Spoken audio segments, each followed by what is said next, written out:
గాక పరిశుద్ధ గ్రంథపు మాటలు చెప్పుకుందామండి. 2 దశలోనిక 3వ అధ్యాయం 3వ వచనం. అయితే ప్రభువు నమ్మదగిన వాడు, ఆయన మిమ్మల్ని స్థిరపరిచి దుష్టాత్మను కాపాడనమాట. హల్లెలూయా. దేవుడు ఏమన్నాడంటే, అయితే ప్రభు నమ్మదగిన దేవుడు, ఆయన నమ్మదగిన దేవుడు, ఆయన నిజమైన దేవుడు, సజీవైన దేవుడు. నేను నమ్మదగిన దేవుడు మాట్లాడుతున్నమాట.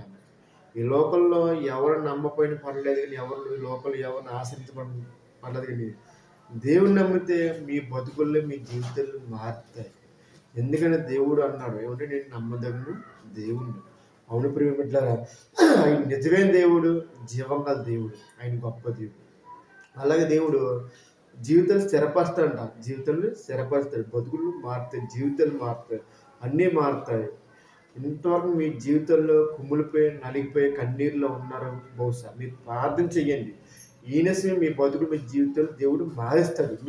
మీ జీవితంలో దేవుడు స్థిరపరుస్తాడు. అలాగే దుష్టాత్మ దేవుడు కాపాడుతాడు. అలాగే మీరు దుష్టుని చేతులు ఉన్నారమో, దురాత్మ చేతులు ఉన్నామో, చీకటి చేతుల్లో, పాపం చేతులు ఉన్న తాగుమోతుల్లో అలవాట్లు ఉండడం, అన్నీ మారుస్తే దేవుడు మీ జీవితాలన్నీ సమస్తం మార్చగల దేవుడు.